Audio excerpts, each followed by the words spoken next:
Welcome to Season 4 of Soccer Over Gotham, an NWSL podcast covering New Jersey, New York, Gotham FC, hosted by Ruby Pinto and produced by Gary Gibson.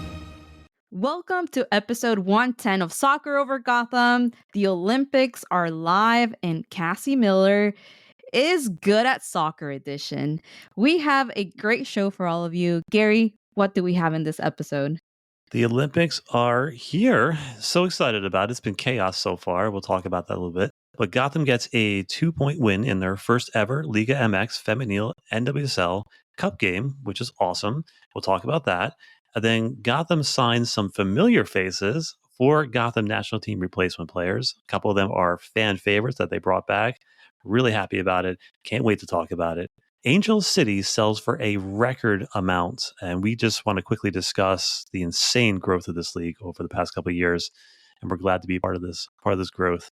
And then we will break down the wild ending to this opening match of the Summer Cup tournament, hosts, a red card, injuries, penalty shootouts, the whole thing. And then we will preview Gotham's next matchup in Philly against the Washington Spirit. And then we have some crazy news out of the Olympics involving Canada. Wild stuff. We're just going to touch on that, but amazing. Segment 2 is going to be us getting ready for the Gotham national team's impact on the Olympics.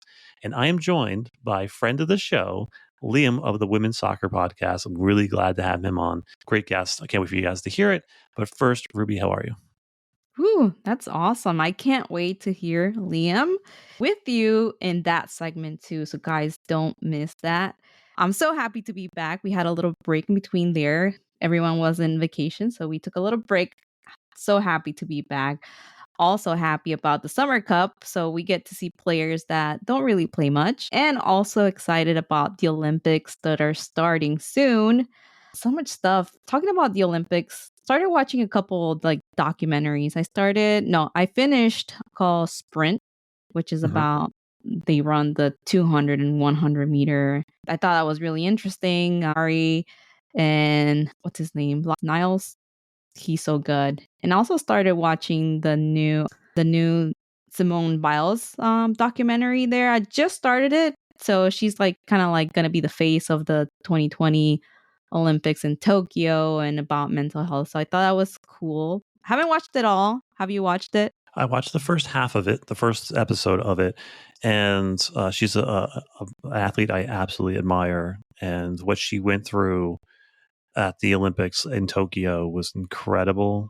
It kind of puts a lot of things in perspective about what athletes go through, mental health issues and things like that. Yeah. And if you guys don't remember, there's something called the twisties when it comes to gymnastics.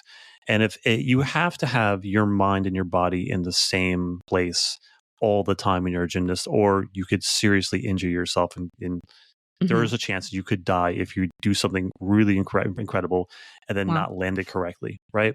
And I think I remember back in the day, there was Carrie Shrug, who was a gymnast, and they pushed her too far. I think she won a gold, but she shattered her ankle and never did gymnastics again. And just how far that they were pushing these athletes. And so Simone did one of her warm-up routines and did it and just immediately said, I'm out. She knew that her brain and her body were in two different places. And she stepped away, and it was courageous for her to do it. But just to see backlash from fans, commentators, calling her a coward, calling her a traitor, all these things, you just suck it up and do your thing. And nobody knows what these athletes go through. And for her to go through that, not only in her personal, but then to see it online and see the backlash she received, it took her a long time to come back to the sport. And now that she's working her way back and she will be at this Olympics is so amazing. We're all rooting for her. Can't wait to watch her, for real. This is amazing, especially to accept it with yourself. Okay, there's an issue here. I'm just gonna take a step back, reevaluate, and then come back. That takes great courage and just knowing yourself. And it looks like she does know herself. Yeah. The Olympics are an amazing event. I look forward to them all the time. And there's been a crazy opening to the Olympics. We had the Morocco-Argentina game. Did you see what happened in that thing? I didn't see it, but I was seeing everything that was going on through Twitter. So I guess Argentina equalized in the second half in extra time, or not extra time. think they gave him like 15 minutes additional in the second half, right? I don't think it was warranted, and it just felt like the ref was giving Oof. Argentina as much time as possible, and the Yeah. Moroccan fans knew it. So when they equalized it, there was like 15 minutes of stoppage time, and they scored in like the 16th minute of stoppage time, and the Moroccan fans went crazy. Storm the pitch, you just don't do that. No matter how mad you get, you can't do those kinds of things, throw things at players, whatever. Mm. But 2 hours later, they went to VAR and disallowed the goal, rightfully, I think. Mhm. But what a wild way to start the Olympics. That That's was wild. that's NWSL level chaos for the Olympics. Well, they're not the only ones. We're gonna talk about it later. Indeed. And I just want to give a shout out to Gotham itself. They're finally seeming to advertise to Red Bull fans. As a Red Bull fan, I got a little notification saying, hey, Gotham plays in your home stadium too. Why don't you go check out a game or two? So good that they're finally bridging over that little gap there. Because Nice. I've met Red Bull fans that were like, well, where does Gotham play? Like, Mhm. you kidding me? Right here. The same place. Right here Yeah. where you're standing. Yeah. All right. Let's jump into some team news. Let's talk about those 4 national team replacement players. The 4 players are Nicole Baxter. Nicole Baxter's back on this roster. Gabriela Cuevas and Sabrina Flores and Mackenzie Pluck, who we all know, have joined this team. Ruby, your thoughts? I love to see the familiar faces here back with the squad. We really miss them both, Baxter and Sabrina Flores. I think Baxter is a great addition to the team, even though we didn't see her play much with Gotham when she was here. I think she has a lot of potential. I saw a lot of potential in her. And she's a player that creates chances on the times that she was on the field. I can't wait to see more of all of them, especially Baxter, and help the team win this Summer Cup. Yeah, it's good to see Flores back as well. She never quite got going with all the injuries she had, so it's good to see her still playing. I am shocked that she hasn't played somewhere else. That she's taking the time off, but she's fit. She's ready to go. I'm glad to see her back. But Nicole's hilarious. She posted like on Twitter. She's like, "Yeah, why not?" It's Why like, not? Yeah, why not? yeah, we will get her back on the show soon as possible. And we, as a group, have gotten 60. We have Ooh. 60 5-star reviews so far. So thanks to all the fans who found us on Spotify or iTunes and rated us 5 stars. It helps everybody else find us. And we're just so thankful for everyone who's taken the time to just push the button for 5 stars. Yeah, thank you so much, guys. That's really cool. For real, 60 reviews, 5 stars. Awesome. Thank you. Yeah. So real quickly, Angel City just got sold for $373 million. Ooh. A landmark deal. The CEO, Bob Iger, and his wife of Walt Disney announced the purchase of the Angel City, which is amazing. They also offered, it's in that fee, there's investments into team's future development, which probably means like practice facilities, investments in a academy, something like that. Your thoughts, Ruby? Yeah, that's incredible. That's really awesome to see someone invest and buy a team for this much money. That's a great sign that the league is going in the right direction and this is just going to keep going up and up year after year. It shouldn't have taken this long, but I'm glad that it's happening now. Not only in soccer, but also in other women's sports. It feels like we've been doing this forever, but we've been doing this for 4 years. And in that time frame, like we first started, teams were going for like 2-3 million. Yes, Seattle Reign, peanuts, literally yeah, peanuts. Be like, I got 5 peanuts. All right, you get sky blue.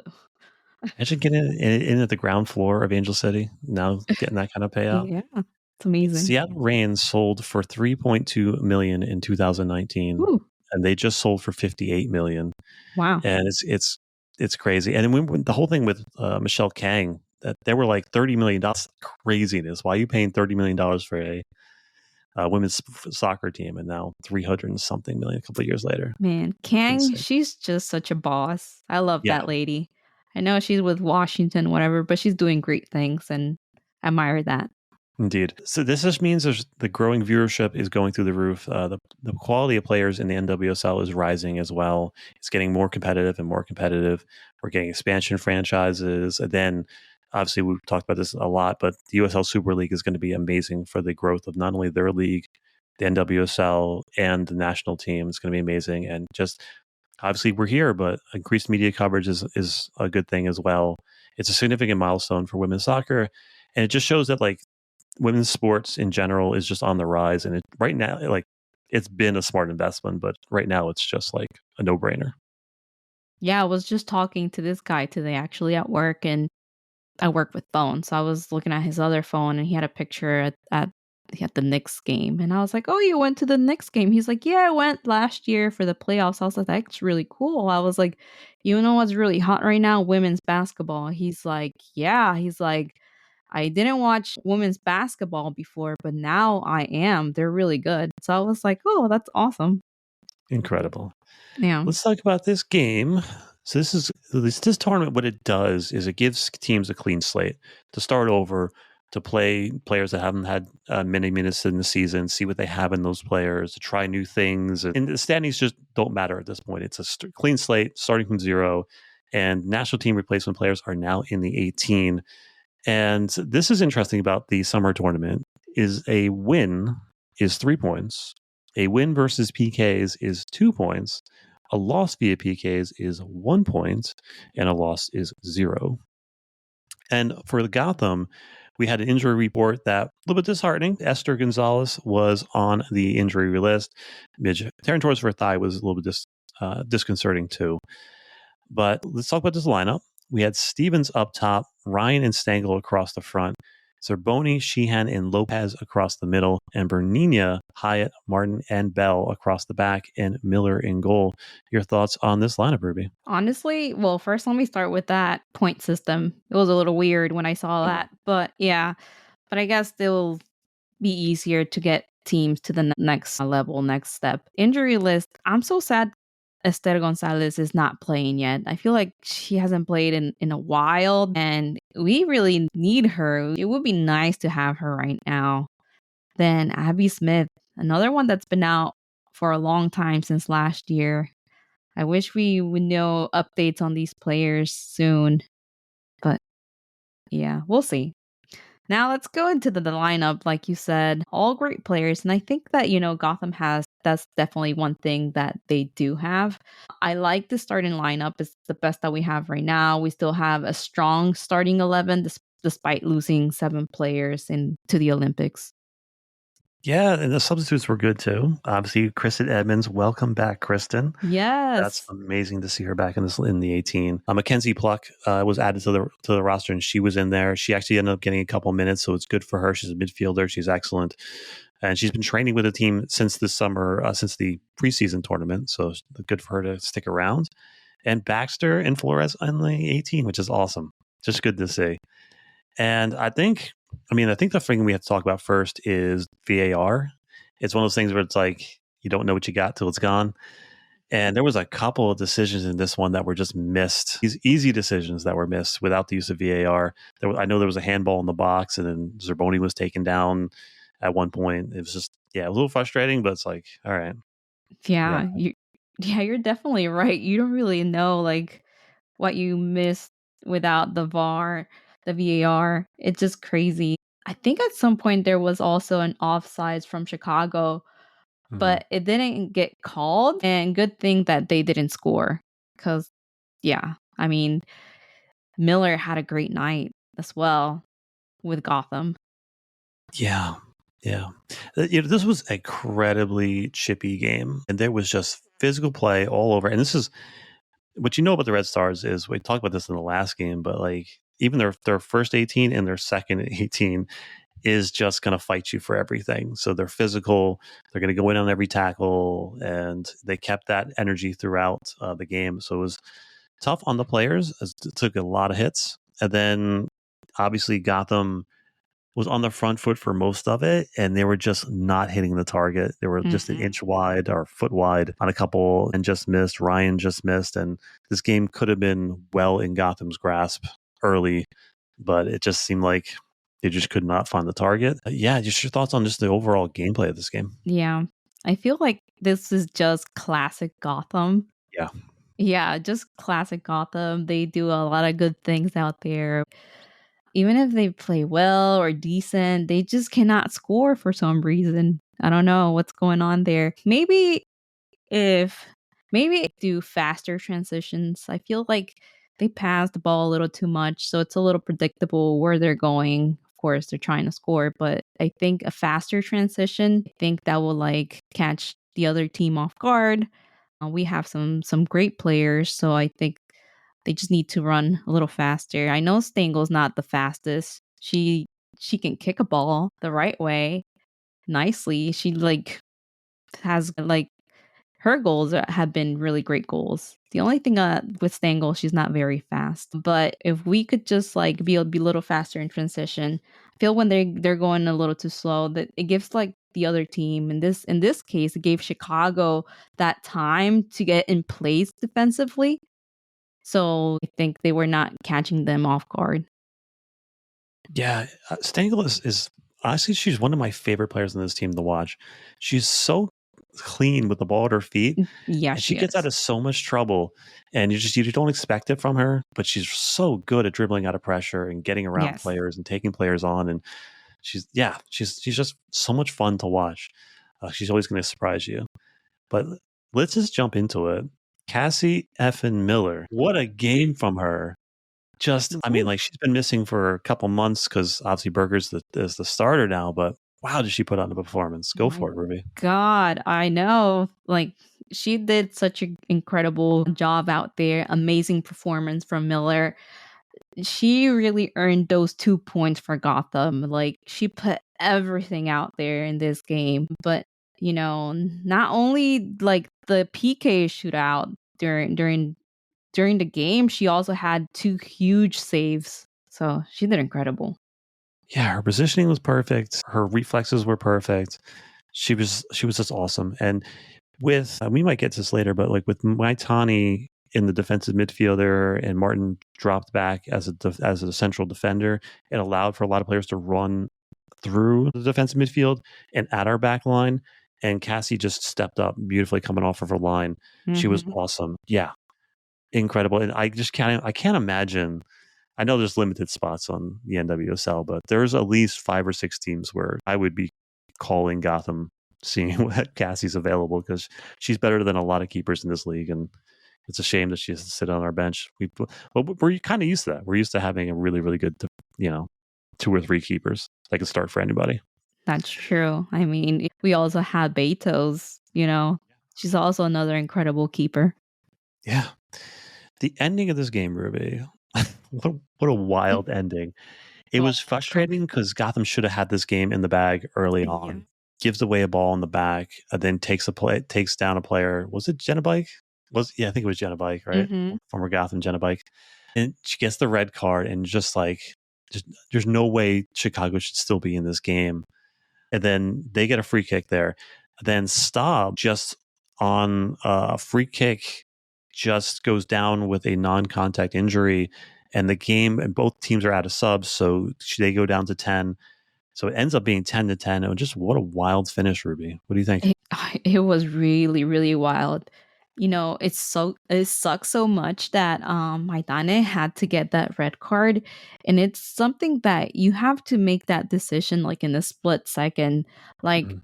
are you just gonna like you're too late to this play and you're just gonna follow this player, or are you just gonna let her go and hope either Miller or another defender will take care of it? So she had to make that decision in that second. She literally had no time and she decided to go for it. She literally like risked it for the biscuit and she didn't get Mhm. no biscuit. Yeah. So it really sucks, I guess, when I saw the replay, I was like, I would have let her go because I saw, well, Miller has been playing amazing, first of all. And then I saw Martin was like getting there. So I think I would have Mhm. let her go. But again, you have to make that decision and there's so much pressure at that time. Yeah, I think she was under the impression that maybe Martin was closer and she wouldn't have been the last defender. But Yeah. the things that happens is crazy. And I feel so bad. She's such a talented player, and she Yes. could have been on this Olympics team as well. So for her to go through that injury is tough. And they mentioned it earlier in the game. I know correlation isn't causation, but and I'm not saying anything about their physio staff or whatever, but they did mention in this game that Staub has played every minute of every game so far. So possibly, and she's been an Iron Woman before, I believe. So she plays a lot of minutes, and sometimes too many minutes is too many minutes. And these are games where you should be playing players that maybe don't get a lot of minutes. Maybe they should have let her rest, but you never know. Yeah, she should be more like a super sub right now. Indeed. But let's talk about this crazy shootout. I think we should go through it piece by piece because I think it'd be a lot of fun to do that. We start with Ryan's PK up first. She gets Wood to go to her right and plays the ball to Wood's left, her right. Honestly, Ruby, I think this was a pretty good masterclass on penalty kick taking from Gotham. But I feel like Ryan's PK was the most savable. And it was in that spot that's like right there for the keeper to, if they're diving, it's going to hit their legs. If they're early, it's going to hit their legs. If they're late, it's going to hit their gloves. Obviously, she got her going the wrong way, which is the whole point. But it didn't matter. But that was the one that was like made me worry when I saw the ball go off her foot. Yeah. Oh my God. You know, like when you go to PKs, in this case, Chicago was going first. Technically, you wait for their first shooter to come out and see how they do. If they miss, then you get that little boost of confidence to like go and bury a goal in your PK. But then, you know, Chicago made it. So now Ryan is coming and, you know, she has that pressure that she has to make this goal. And just like you, I was a little worried too when I saw that, but thank God she made it. That just gives like confidence to your next teammate when they come in and do their PK. Yeah, it's really tough to go first. It is really tough. So good on her for being brave enough to do that. For you, Ruby, how many penalty kicks have you taken in your life? I don't know. They can't count them, honestly. Taking too many. I made my 2 pro penalty kicks. I've missed a lot, but I've missed some in my amateur days, but I've never missed one when it mattered. Was there a type of penalty that you liked to take? I mean, for me, always hips to the left, right corner, low right corner every time. Get the keeper to go one way, play it to the right corner every time. Yeah, that's good. Yeah, I've taken a lot of PKs, but I'll never forget the PK that I missed. Never. It was actually, I think it was the final or a semifinal. I don't even remember. But yeah, it was a big game and I missed like change my mind at the last minute. Yeah. And that's the worst thing you can do when you're doing a PK because I changed my mind and at the end I didn't put much force in that kick. So it was a weak kick and like I think I could have caught it. Yeah, I mean that's how it lives in my head, you know, like the worst PK ever. Yeah. No, I've missed some bad PK, so you're not alone. All right. Let's jump over to Stevens, who obviously with the confidence that she's playing with right now, she puts it, she just swings through it, upper left corner on a rope. Woods had zero chance on this one. Oof, like you said, right now she has a lot of confidence, so she knows this is going to be a piece of cake for her, and she made it look like a piece of cake. She did great right there. Yeah. When it comes to corners, like the highest success rate, it's almost 100%, but that's like the upper left corner or the upper corners. Those are like the high success rate if you hit it there. It also has a high amount of a miss rate, but if you can get it there, it's perfect. It's almost every time. It's the hardest spot for the keeper to get to. So she nailed it. Absolutely nailed it. You know who's my favorite player to see take PKs? And this is not a Gotham player. Alyssa Nair. Like, she's just such a beast, like, at PKs. Yeah, she is cold-blooded. Yeah, indeed. And then Sheehan almost hits the upper left corner, but she does more of a chip shot to the left side. On both of these, Woods guessed correctly, but they're in just good spots. Well done for Sheehan as well. Yeah, another good one right there. Honestly, you know, we always talk about Sheehan not being a scorer, but I love seeing her score. I don't know why. Maybe because we don't see it too often. Yeah, we see like a little bit of the personalities come out in the penalty kicks. Yes. Like obviously Ella is a little bit more of a live wire and just wants to just hit it as hard as she possibly can. And Sheehan's a little bit more, mental and just tactical and just place it in the right spot very calmly. Then the big event of the penalty shootout, which is Cassie Miller stealing one from a groom who has a terrible for a veteran penalty kick, Yeah. hips the wrong way, slow run up, knows Yep. exactly where she's going, and Cassie makes an excellent save. Yeah. You could tell, like, she knew she screwed up. Like, she was walking back to her place and she was shaking her head. Yeah. And yeah, that was a terrible penalty kick.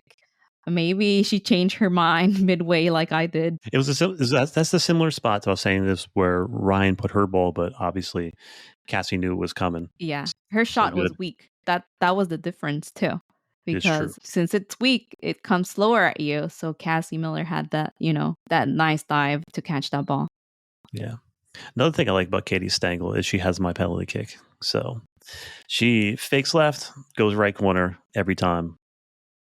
You know, she did fake me. I think I was trying to to guess some people like where would they would go, and most of them were I was wrong. But yeah, Stengel.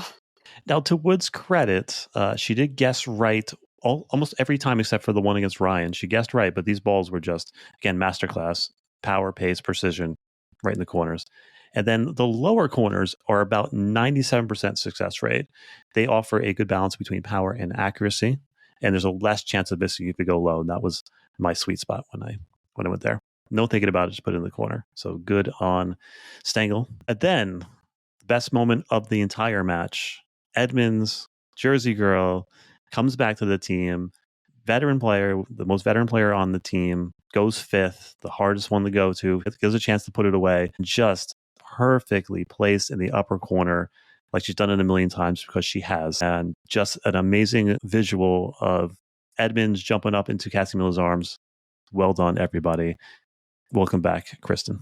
Yeah, I think her PK was my favorite out of all of them. I think Edmund scoring the winning PK was just incredible. Her first game back this season. I love it. Yeah, that's what I've been telling you about Kristen. She's so technical and she's such a pro at this, and she does everything the right way. That penalty kick was perfect. Didn't have the most power, but it was the perfectly placed penalty kick. There was a zero chance of Wood saving it, and we go home with 2 points, which is amazing. Ruby, your thoughts on this match? I really like the ending actually. Kind of like even though this scoring system is a little weird, I kind of like it that after a draw they go into penalties. It's a little exciting. Again, we saw a classic Gotham in this game where they play well, they play okay, but they just can't seem to score. We have to remember that this is a team that hasn't really played together, so they haven't found that chemistry. Hopefully, it doesn't take too long because they don't really have too long to get to know each other, but hopefully, they'll find it soon. I think they played well. Of course, there's a lot of things they need to improve for the next game, but we see the potential. I would like to see Baxter in the next game play. Yes, we all do. And the good news is they look like Gotham, and the bad news is they look like Gotham. And Right? this team is just missing that final ball. Everything else is good. They're not giving up goals. They're locked down on the defensive side, but just they need someone who can play that final ball. Yeah. And I think Martin at center back was probably not the wisest decision. I know they wanted to get Maitani up the field, but I would have put Maitani at center back. But it is what it is. Now, there was this for the first time, I think, in a long time, there was no poll for hero of the match because it was undeniable. It was Cassie. Do you agree with me? 100%. I do agree. Again, she had amazing saves. Definitely, I think if it wasn't for D. Miller, Gotham would have lost this game. Yeah. And just for fun, if we had done the full poll, who would have been your 3 others? Oof. It's tough because, again, I feel like they played well, not to the standard we're used to, their last game, where we have the national teamers and with us, we have Berger and in goal. So it's hard to see one that stood out for me. Ryan did a great job. She did amazing. She hit that woodwork, unfortunately, but she had a great game. I love the way Hyatt plays, so I think I would put her on that list as well. And I don't know, and Ryan again, because I don't know, I feel they still need to work on some things, but those two players stood out for me. Yeah, I'm absolutely with you on Ryan and Hyatt. I think Hyatt was low key the best player on the field for this game. I thought she was awesome. She got the field. She got back on defense. She was had a high percentage passing. She was good. And then Stengel, I thought was excellent in this game. I think she did a lot of damage going up the field. And then, yeah, I agree with you with Ryan. Absolutely. Yeah, and I do agree with you when you mentioned that Maitane should have been back instead of Martin. We talked about this before where we saw you know, Maitane having like a little bit of the style of Davidson and Hyatt a little bit of Sonnet. So, right now our starters are Sonnet and Davidson. So you would think they would put Maitane and Hyatt together because they bring that similarity on the field. Yeah, we probably would have given Bell the start at center back and pushed Freeman out to wide right. I think when Freeman came in this game, I mean, I like Brenina a lot, but I think Freeman's been so good and she's changed Yeah. this game and she looks really good getting forward. It's connecting when she created some chances. I think that spot is hers now. Yeah, I So yeah. forgot to mention that, but yes, you're right about Bruninha. Missed seeing her playing with Yeah. Gotham because she was doing amazing. But this game, it was not her best game, honestly. She would didn't get to the ball or like her passes were not that great. I think, Mhm. yeah, she needs a little bit of work. And like you said, Freeman has come in and she has been doing so well with Gotham in all the games that she has started and played that yeah, has earned her spot. I don't know why they didn't start her this game, but pretty sure they're going to start her next game with Washington. Yeah. So speaking of that, we are the standings. We are chasing Washington again. They are in first place with 3 points. They finished Guadalajara. And then Gotham gets 2 points. Chicago gets 1 point out of that. So we play them this weekend, which I'm very, very excited about. And just a note for this tournament, Tigres is the only Liga MX team to win their opening match. And it was against another Liga MX team. So, yeah, it's just that. Yeah. I thought it's so funny that you mentioned that because I thought the exact same thing when I was looking at the results of the last weekend.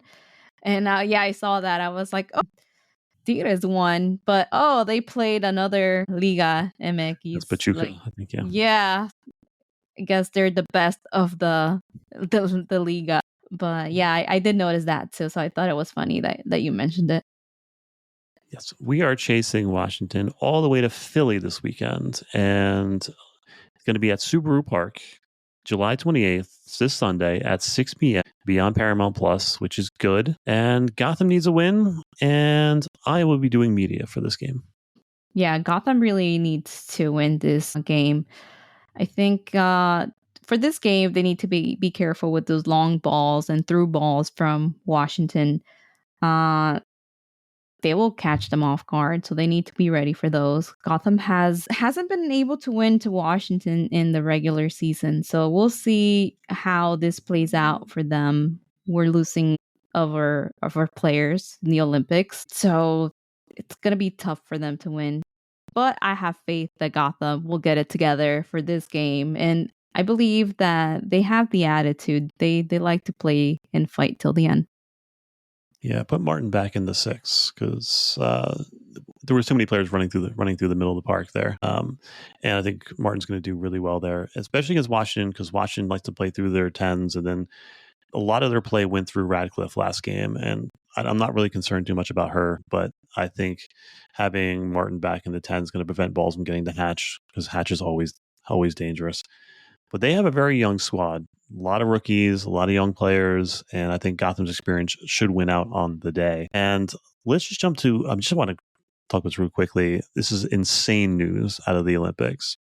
And the Canadians women's team assistant coach and one of their analysts have been kicked off the Olympic squad after New Zealand said their team training was being watched by drones from the Canadian, from the two coaches.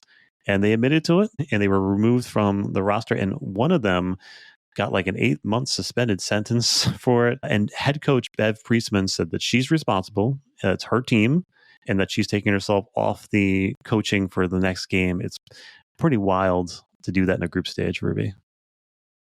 I mean, oof. I don't know what to say honestly, but we expect better. Like, this is the Olympics. Like, this is something serious. Why would you do that? What makes you think that they're not gonna notice like a drone flying by? I don't know if you guys have ever seen a drone like flying, but you can hear them, and like they don't look like birds. They don't sound like birds. So I don't know why they thought that was like a very smart idea to like go do this. And like I was telling you, Gary, another thing that doesn't make sense to me, like, why would you go and spy on New Zealand? I don't want to say that they're not like a good team. They're a good team. They play really well, but they're not the best team out there. I don't know. Like you would say, like yes, they were spying on the U.S. They're spying on Spain. Germany.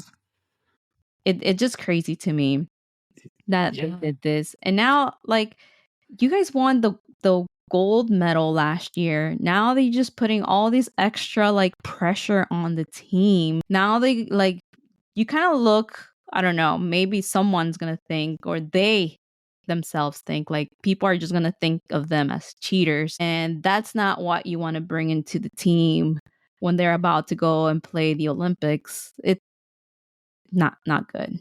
What do you think, Gary? No, it's silly. It's absolutely silly because you're there's no way you're not getting caught doing that. It's a stupid thing to do. And one of these coaches was not even like when they're official coaches. He's like just with the team. So just to do that is silly, especially like obviously in the group stage, whatever. But like I don't know, man. I guess they were just if they figure they can do it for that, they can do it for the other games too. But what a stupid thing to do. Very And everything they stupid. do from here out, it's going to be like a cloud over everything that they do. If they win every game, it's still going to be they're still going to have that shadow over them. It's yeah. Exactly. We're Such going to a have dumb documentaries about this 10 years from now. thing. Telling you. Another thing that I wanted to say is that I think there's already a sentence in one of the coaches or staff.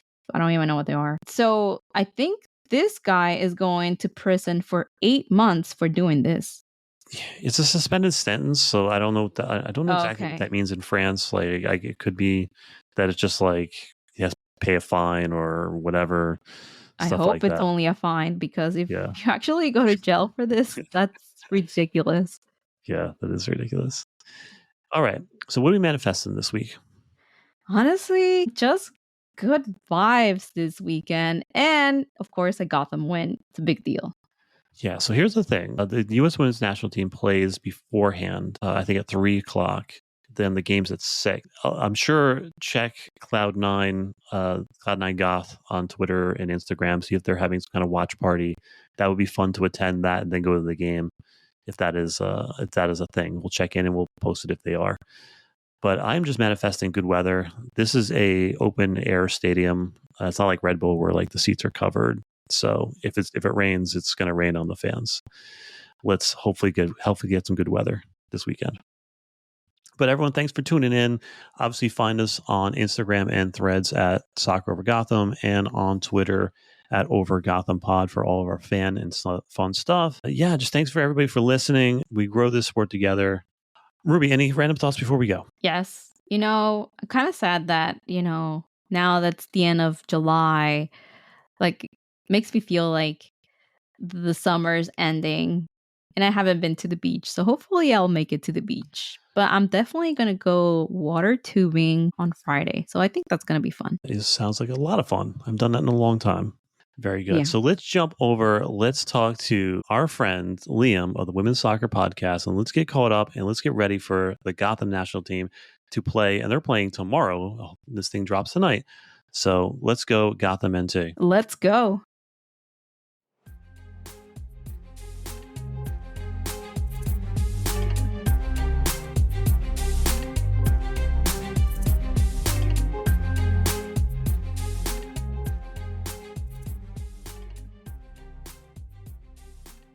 Welcome, everyone, to hopefully many, many more of the 2024 Soccer Over Gotham National Team Olympic shows. I am the producer, editor, and co-host, Gary Gibson.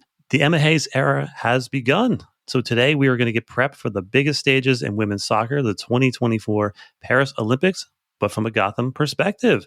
We had a super fun time covering the World Cup last year. We told some amazing stories, and I know the Olympics are going to be just as fun. We're hopefully going to have a lot of special guests for these episodes. And yeah, we're just going to dive deep into that. We're going to dive deep into the U.S. women's national team's, Gotham national team group stage. And then the Gotham FC makes up a third of the U.S. women's national team roster. And we will discuss each player and what they bring to this specific roster. And then we will preview all three of the group stage matchups games because they'll probably come out before we record the next episode. It's craziness. But first, I'm going to introduce my special co-host for this episode and this segment. First time on the show, this is a local product who hosts the women's soccer podcast. Liam, how are you today? I'm good. Thank you so much for having me on the show. I'm a big fan of soccer over Gotham, and I can't wait to see all of the amazing talent Gotham has that we get to watch weekly on a local stage perform so well internationally. I appreciate you. Our fans may or may not, they should, but they may not know who you are, and I don't want to presume. So tell our audience a little bit about you and your show and where they can find your work. Of course. So I am a teenage women's soccer super fan, and I started this podcast when I was 12 as a passion project after I did a campaign at school for No More Side Hustles, which was a campaign that the NWSL Players Association started, and I raised almost $2,000 for it. And since then, since I've started the podcast, we have reached thousands of listeners from countries all around the world and grown a mini community welcoming all women's soccer fans. And we've had people who have been super fans of the leagues for years and also people that are new to the game. As the women's soccer game continues to expand, we are trying to accommodate all fans of different interest levels. We cover leagues from all around the world, and we're available on all of the main podcasting distributors. And you can find us on Instagram at the Women's Soccer Podcast of underscores in between each word. Indeed. So find you on Instagram. By the time you get going, you're going to be an expert because you're getting ahead of everybody, which is good. And when I appreciate anyone who knows what they want to do early on in life and are pushing on that. And yeah, we wish you the best, and we're going to support you the entire way. Women's soccer is a fun niche to get into, and it's bigger than a sport. It's as you talked about with the no side hustles, it's all about aligning your values with the podcast, and that's your brand. So it's good for you, and we're excited for your future. First, let's kick things off with a quick women's national team update. First, the bad news is Kat Macario has stepped away from the national team due to some knee inflammation, and she will be withdrawing from the roster. But on the other hand, it opens up a spot for Lynn Williams, who moves now into the 18. She's on the full roster. So I'm just your initial thoughts on that revelation. Well, I'm gutted for Katarina because she's dealt with so many injuries as such a young player. Obviously, with the ACL injury, which kept her out of the World Cup last summer, we know that she's such a talented player, but she hasn't really had the chance to showcase that at an international level for the U.S. in the competitions. And we've seen some two poor performances in recent friendlies from the USA team, and the side has really struggled to break lines, and that deep line has really not been broken down because they've lacked creativity in the midfield, and Macario would have really been able to provide that. So, of course, it's really disappointing. But as Lynn said herself on the Netflix documentary, every injury does provide an opportunity. And in this case, it provides an opportunity for an experienced player that has been, quite frankly, overlooked and mistreated by the national team for so long to get her chance to put this team on the front foot. She has that energetic ability on the front line, and she'll be a really great player for this side come the Olympics this summer. Yeah, I agree with all that. And Macario has a skill set that no other player on the roster has, and you can't fill that spot. So you just have to make it up from other places. And I'm sad for her because obviously I love watching her play. And I thought she was going to be a game changer for this because we missed her last year at the World Cup. Her hole was definitely felt. Someone else has got to step up, and it's going to be Lynn. Lynn has battled her own injuries, but she's back on form. I'm excited for her. She's a true winner. So let's talk about what she brings to this national team. What are your thoughts? Well, we know Lynn has a lot of energy on that front line. She's ability to press the back line for 90 minutes straight, something that we haven't really seen from this U.S. team. We've seen them play a little bit deeper, and I'd like to see at the World Cup a little bit more tenacious energy from that front line. She is really good at tracking back defensively, one of the best forwards in that category. So we know how good Lynn is at receiving the ball in deeper spaces. Her pace to get in behind has been really valuable at club level for Gotham, and she's also just a very good finisher in front of net. This may seem very simplistic for a forward, but the side in these previous friendlies has failed to be quite clinical in front of goal. It's a younger front line, and Lynn's experience could be really helpful. She can be a leader on this team who can maybe be a super sub off the bench. She can provide that little spark that will really ignite this attack that has failed to really get going so far. But under Emma, we know that they will continue to grow as a team, and Lynn will be definitely a big part of that. Yeah, I agree with you. She has a skill set that these players of the front line does not have. And your goals as a national team coach is to get a group of players that don't usually play together, playing well together in a short period of time and playing cohesive soccer. And for me personally, one way you do that is by playing players that know each other. I know Emma has watched Gotham games. I know she knows how well Jenna Neiswanger, who's locked in as a left back, and Wynn Williams fit together, and they both play off each other very well. They know each other's strengths. Lynn gets back when Jenna gets forward. And as Jenna said in our interview with her, I think 2 weeks ago, she said that, I'm going to get forward. I'm going to make a mistake, but Lynn is always able to jump back and cover for me when I do that. So I know Swanson's in great form and she's pretty much locked in as the left wing, but I still think Lynn and Jenna should own that left side.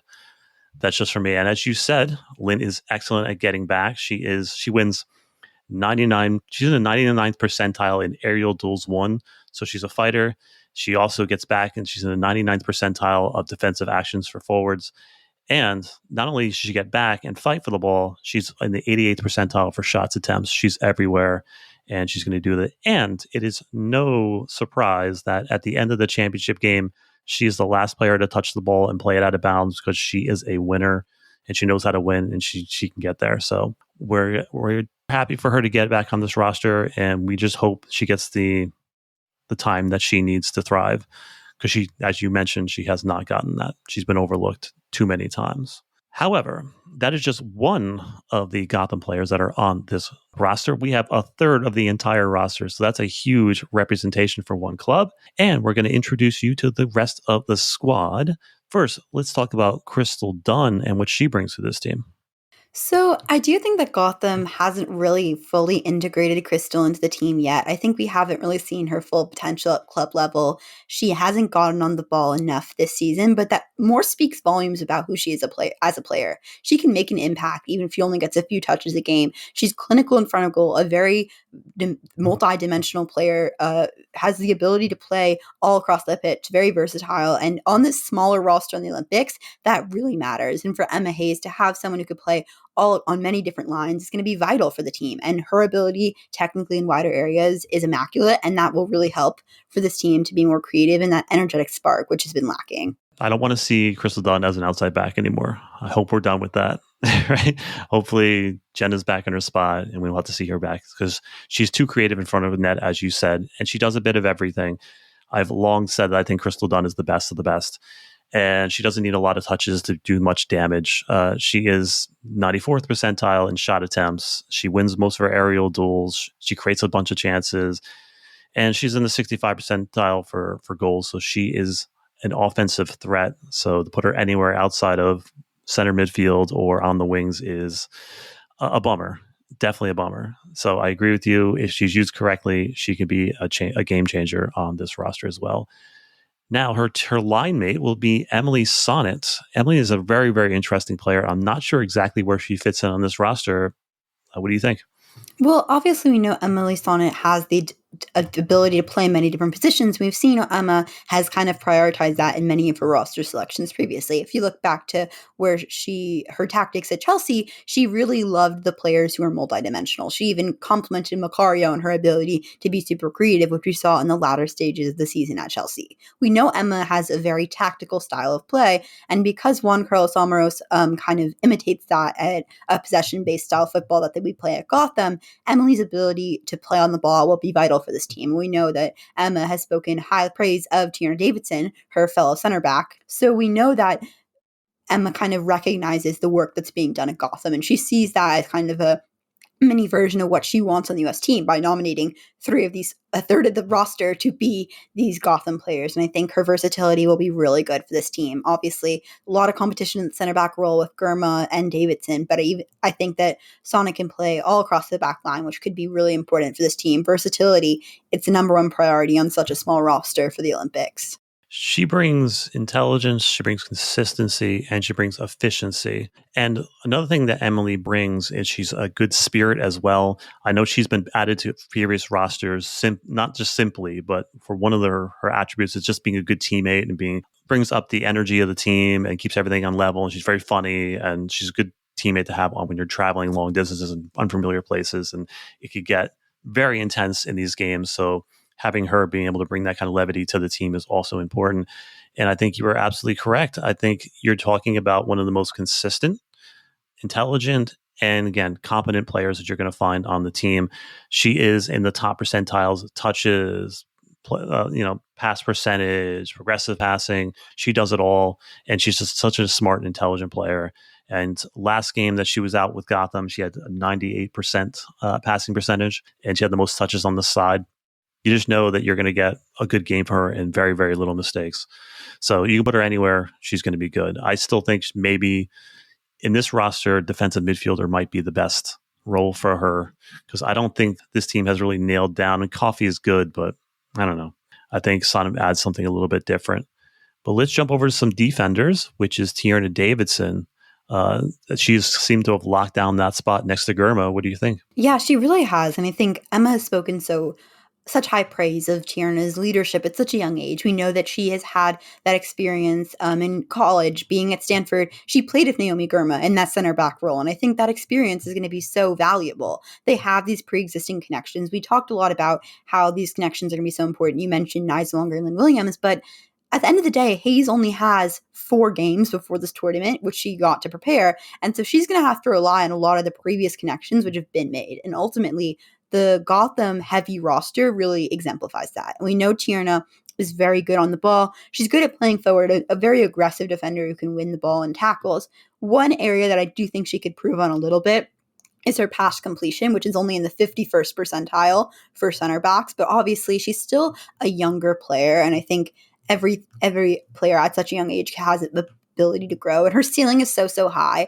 And obviously having that experience at the World Cup in 2019, even if she didn't get that many minutes, it'll provide that leadership in the back line that's missing, because with a younger back line with players like Fox and Nice-Longer, who have not had that experience as much. I mean, Davidson played in the 2019 World Cup. She's been in that part of this group for the longest time at all the 4 players we talk about as the starting 4 on the back line. So even if she missed the World Cup last summer, she's clearly jumped back into the team without missing a beat. And I think Davidson's abilities are just going to be so important for this team this summer. Tierna had a rough go of it. She got injured. Then she went into the Chicago Red Stars team that was a mess last season. And I just want to shout out to Gotham's coaching staff and their physical team, because I think Lavelle, as we'll talk about, but have been playing very well, and they're peaking at the right time. And I think they're in good shape to really impact this team. So good on Gotham's team for keeping them healthy enough to, again, peak at the Olympics time. But I think you're absolutely right. She's a super physical center back, and she's working on the passing side of her game. She is a very good progressive passer, because that is something that Gotham prides himself on, is being able to break lines passing, and she's done very well there in that aspect. So yeah, and I think you're absolutely right with her and Germa knowing each other already. She fits right in, and it's a good match. Let's talk about one of my favorite players on Gotham and on this team, Jenna Nice-Longer. What do you think she brings to this team? Well, we know that Jenna Nice-Longer played her college football as in the more attacking role, and I think that really is displayed by her style of football being a left back. She's very attacking minded, for better or worse sometimes, but I think at the end of the day, with a U.S. team that has such a solid backline of players like Germa and Davidson, you know that you can take the risk of getting forward a little bit more, and I think that is something to watch out for with Jenna, because there are times where she can get caught a little bit too high up the field. But as they say, high risk, high reward. And what Jenna does is she brings so much to the attack. Being in the 78th percentile for assists for fullbacks and 95th percentile for shots total for fullbacks, Jenna's dynamic play in getting up the field is really important for Gotham, and it's translated to the US team. We've seen a lot of the times how players who've done so well at club level have taken so long to adjust internationally, and that has not been the case for Jenna. She's come into this team for the US, and she's kind of implemented herself as someone that Emma can't take off the field. And that's something that's really hard to do in such a competitive environment that's, at a different level than Gotham. It's the best players in the country. Jenna has really came in and asserted herself as one of the best fullbacks in the world, I would argue, and has really been such a talented player up that left side. Obviously, she's still so young, so there's a lot of areas that she can grow on, but that's natural. And I think for her, just getting more experience, and this will be obviously her first major tournament. So for her, I think that we've seen how good she is at club level, and I can't wait to see her get to do it on the biggest of international stages. Yeah, she never looks out of place, right? Like, she jumped from the college game to the pros, and then she not only went to the pros, she went from a central midfielder, attacking midfielder, to left back. She jumped right into it, fit like a glove, and then she took off, and then she gets to the national team, and she looked like she fit there too. She's just so competent, and just her soccer intelligence is so high that I think she's incredible. And as you talked about with her offensive play, she's in the 90th percentile in offense across the board. She's the best offensive left back or outside back that we have. And it's a completely different team without her. Like, you saw the difference from the last two friendlies, the first game when she was playing and the second game when she was not, how limited the offense was without her there. This team does not have a Sofia Huerta on the team to play balls in from wide areas. It doesn't. Emily Fox is a very straightforward outside back. So they really don't have players playing balls in from wide areas. So I think Jenna could be the most consequential player to the success of this national team for this tournament. Yeah. I think she adds a dimension. I think she can cut inside and act as the 10 at times. I think she does so much, and I think we have to keep her healthy and bubble wrap her, whatever we got to do, because I think she's the most consequential player for this squad in this tournament. That connects, though, to also Rose Lavelle, because Rose Lavelle missed the second friendly, and she was a player who really also was missed in that match, right? She got ruled out by injury a few minutes before kickoff, and sorry to jump the gun, but I guess we're segueing to Lavelle now. Is that okay? Yeah, let's go to okay, Lavelle. Sorry. So I think one thing about Rose's game that makes her, I guess, a different dimension to anyone other of the 10s we see in the pool is her natural creativity and her ease on the ball. We've seen this with Gotham FC, and it took her a little bit to get integrated into the team and the style of play, but the way Gotham plays just really suits Lavelle, and I think it really shows how the Gotham side has been such a perfect pick for her. She's obviously been in flying form, scoring in front of goal, but it's not just that. It's her creativity allowing our team to get the best out of other players like Delaney Sheehan and Ella Stevens, who have really benefited from the creative play. Obviously, with Sheehan playing in the midfield with Lavelle, it's really helped Sheehan, obviously, probably on a day-to-day basis, getting to train with such a top-quality player. Not saying Sheehan's not one herself, but playing with someone who's more of an attacking-minded midfielder has really helped Sheehan's game, I would argue, in getting more dynamic, and for the national team stage more. Lavelle's ability in the 10 is not something that we have with the other 10s on our roster. Haran is more of a traditional box-to-box 8 who can be the 10, but someone like Lavelle really embodies what the future of the U.S. team is going to be by having a European manager like Emma Hayes. True. And we don't have a player like Macario on roster except for Lavelle, who can slide centrally, even though she does float out wide a lot. But she's the most creative player on the roster and in great form.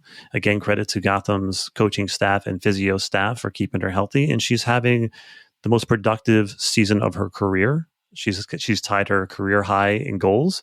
And this is the third. She's played in 12 games so far this season. And this is the third time she's reached 12 games in her whole career. So that's good. She's peaking at the right time. She's going to be great for this roster. And as you saw in the last World Cup, she can put one in from anywhere and take over a game. She's one of those players. So excited to see her take over the matches in the World and the Olympics. So I'm excited for that. Her being injured, obviously, and getting that double yellow card really didn't help the team in that Sweden game. We talk a lot about how Jenna and Rose were missed in that last game against Costa Rica, but even looking back to last World Cup where we saw a lot of flaws in regards to creativity, though you may argue Sweden was the best game on the last World Cup for the U.S. team, Lavelle definitely would have made a difference, I think, in having that dynamic midfielder who can break lines and free up space for the forwards. So yeah, I think having her back on this roster in full fitness, in full stride, unlike last year where she was dealing with some injuries, is going to be really vital for this team. And having a midfielder like Lavelle on the roster, as you mentioned, without Macario, is going to be really important because she will have that transcending ability to break lines. Either way, this is going to be a very, very Gotham Olympic team. And I'm just happy to root for all these players. So let's talk about some of the games they're going to be playing in. And then let's just preview quickly all three of these games. Now, the first one is coming up pretty darn soon. So, I mean, by the time this is going to come out on Wednesday night, so Thursday will be the first game against Zambia. Zambia is ranked 64th in the world, but don't let that fool you. USA is ranked 5th. Don't let that fool you. United States has not lost in 8 matches, and Zambia has not kept a clean sheet in 7 matches. And I think the player to watch, obviously, is going to be Barbara Banda. She is a talent, and she is a menace.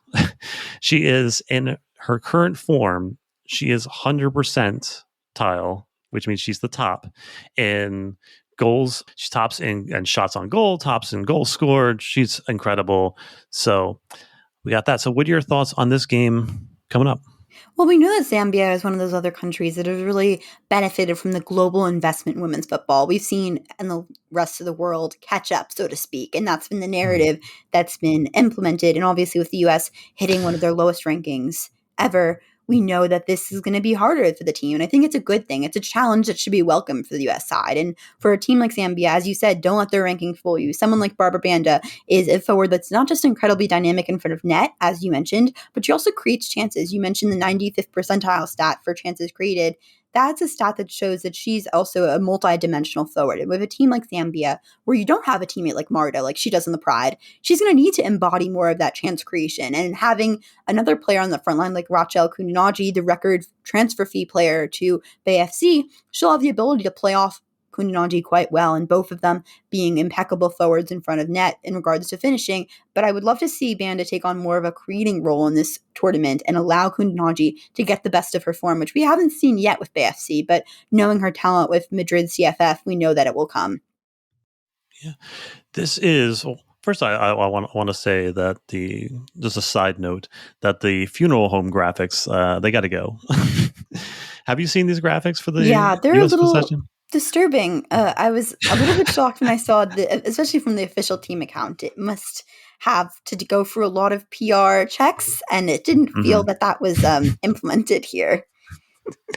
Yeah, but getting over to the game, so Zambia has given up multiple goals in 5 of their last 6 games. So this is a chance for the USA to not only get some goals, but hopefully to get some goal differential advantage. They gave up 5 goals to Japan and Spain, which are really good national teams. So there's that.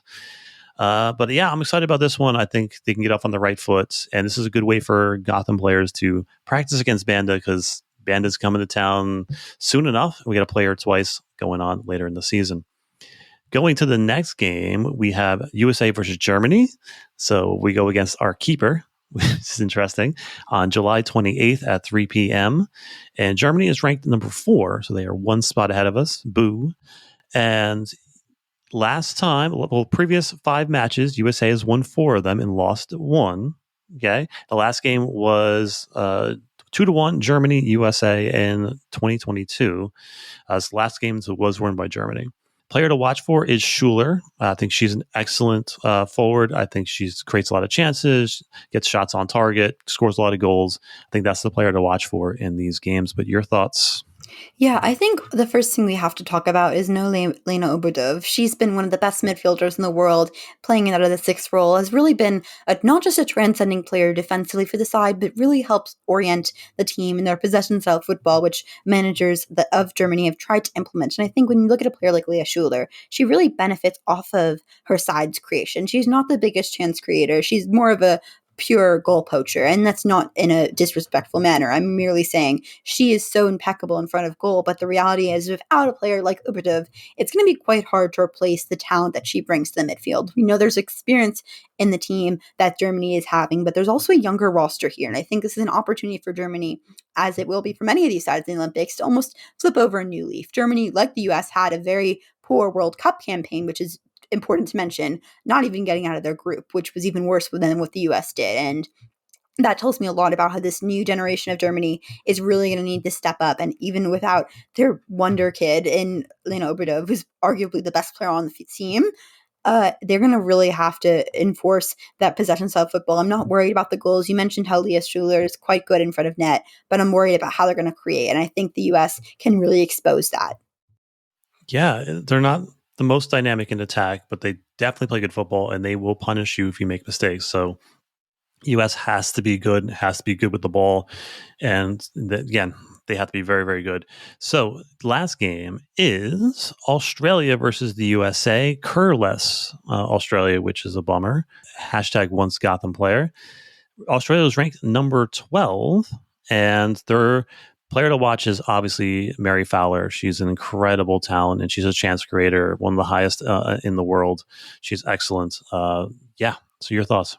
Yeah, I think Fowler, obviously, we've seen her quality internationally at the World Cup last summer being a chance creator, but at club level for Manchester City, she's struggled for minutes. She barely appears in a lot of matches, mostly relegated to a role on the bench. And I think we've talked a lot about how Gotham has played at club, or rather the Gotham players have played at club level will help Emma. It really is going to be interesting to me to see how Mary can replicate the form that she previously had. And obviously, recent results haven't been looking great for Australia, losing in their recent friendly to Canada. And that's not a great sign, obviously, going into a big tournament. We've seen the worries that have been from the USA performances, but we haven't focused a lot on Australia. And obviously, Kerr was not just their best goal scorer, she was a leader on the team. And this is a young Australia team that has a lot of youth, but also there is some leadership on the side, and they're going to really have to lean into that.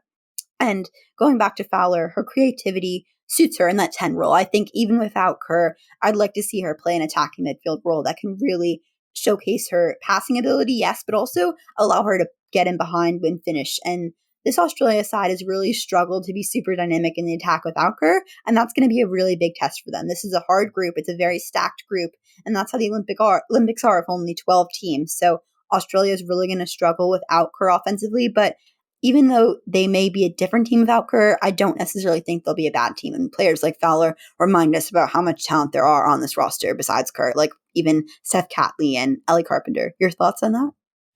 Yeah, I think it's a completely different team without Kerr, and I'm a huge fan of Ellie Carpenter. I think she could be a game changer as well, so you always have to be prepared for her. But this team lacks a lot of venom without Kerr, and so you just got to take care of business against them, and they will make mistakes, and you just have to punish them for that.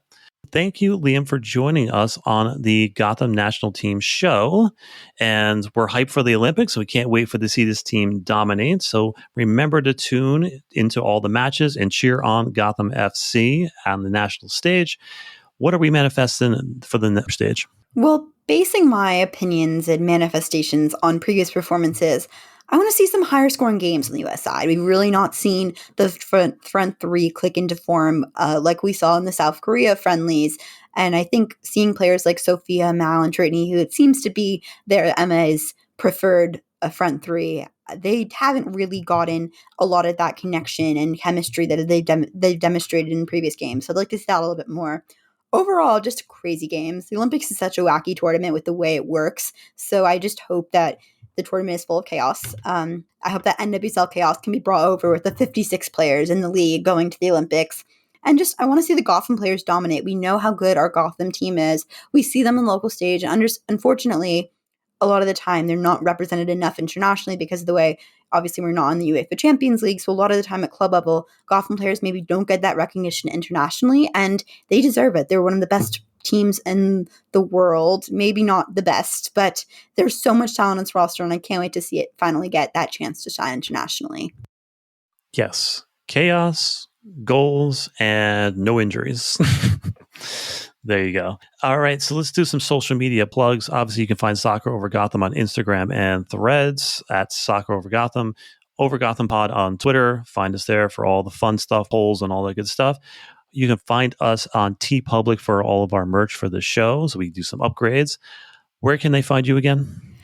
We are on Instagram at the Women's Soccer Podcast with underscores in between each word. And you can follow us wherever you get your podcasts. If you're listening to this on Spotify, Apple, or wherever, just search in the type bar, the Women's Soccer Podcast, and we should come up and follow us for content coming to your inbox twice a week, and to get more women's soccer content and support more creators like Soccer for Gotham and us. So thank you so much, Gary, for having me on. This is such an amazing experience, and I'm so grateful to have this opportunity to share my knowledge of a new fan base. Absolutely. We build this space together, and I'm glad to help build this community with you. You're awesome. We're rooting for you. And yeah, good luck. And so I'm ready to watch this Gotham national team in action. Are you ready? I'm definitely ready. I can't wait to see more goals. Let's go.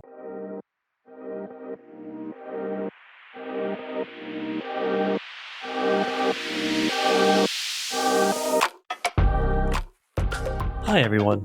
This is Gary. Thank you for listening and supporting our project. Here are other ways you can support the show and connect with us. First, word of mouth is everything. So please share our show with anyone who might listen. Also, please rate us 5 stars on Spotify and review us on iTunes. You can purchase our merchandise at the TeePublic store. Join in the conversation on Twitter at OverGothamPod and Instagram at SoccerOverGotham. Lastly, you can email your thoughts and questions at soccerovergotham@gmail.com. Once again, thank you.